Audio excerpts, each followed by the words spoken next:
나에게 너무 불편하다라고 여겨질 때 문제 행동이라고 생각할 수 있습니다.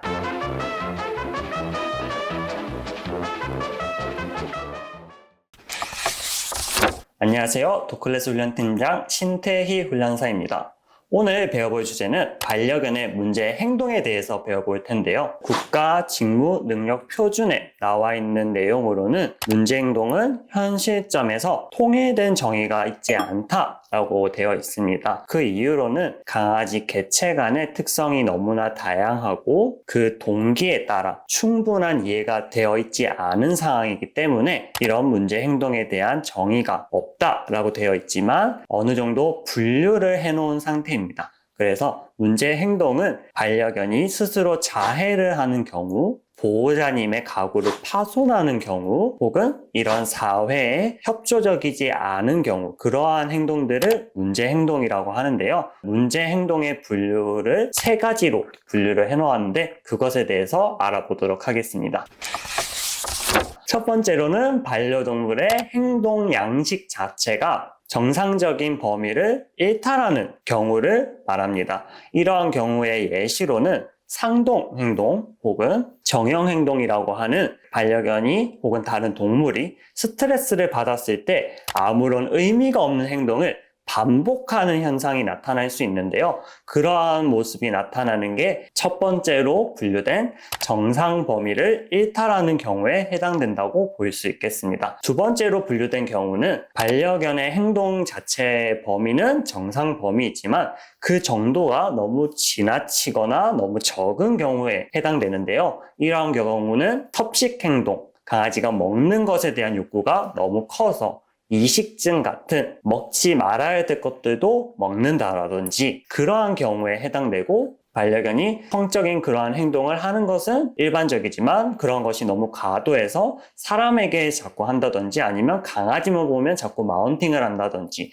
이러한 경우, 너무 많이 표출하는 경우를 문제 행동으로 분류하고 있습니다. 세 번째로는 가장 많은 반려견들이 여기에 속하는데요. 바로 보호자님들이 불편하다고 생각하는 경우를 문제 행동이라고 합니다. 이 경우에는 반려견의 행동 양식 그리고 행동 범위 자체도 정상적이지만 보호자님이 사회적인 이런 룰 때문에 나에게 너무 불편하다라고 여겨질 때 문제 행동이라고 생각할 수 있습니다. 예시로는 가구를 파손한다든지 혹은 아파트에서 짖어서 다른 이웃분들에게 민원이 들어온다든지 사회적으로 불편함을 겪어서 문제 행동으로 여기고 교육을 받는 경우가 이 세 번째 분류되는 행동 양식이라고 볼 수 있습니다.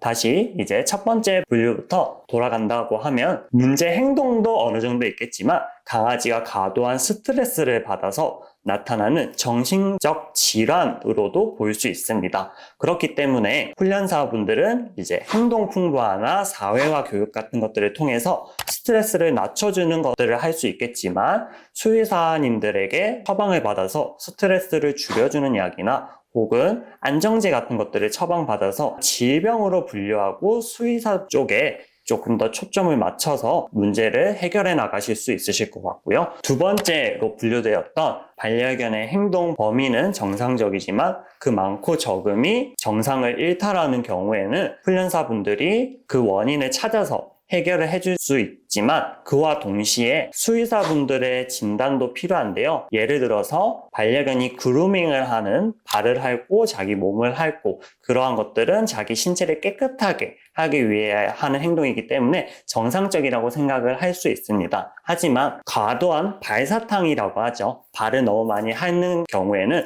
습진으로 질병이 생길 수가 있습니다. 이러한 경우에는 강아지가 왜 이러한 행동을 하는지 훈련사분들이 원인을 찾아서 해결을 해줄 수가 있고요. 그와 동시에 네카르를 착용하고 습진이 빨리 가라앉는 연고를 수의사분께 처방받는 방법으로 훈련사분에게도 솔루션을 받고 수의사분에게도 처방을 받는 둘의 균형이 굉장히 중요하다 라고 생각을 할 수 있고요.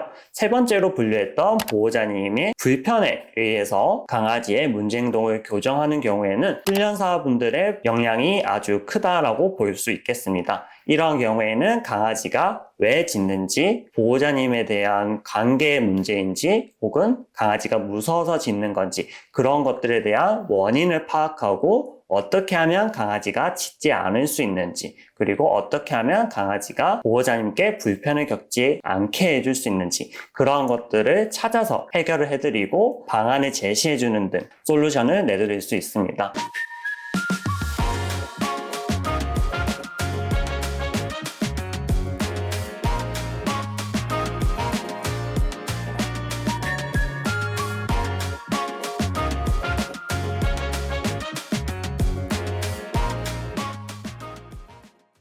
오늘은 이렇게 반려견의 문제 행동에 대해서 배워봤는데요. 알려드린 내용에 대해서 궁금하신 부분이 있으시면 유튜브 댓글을 통해서 저희가 친절하게 답변을 도와드리도록 하겠습니다. 감사합니다. 도클래스 훈련팀장 신태희 훈련사였습니다. 훈련사.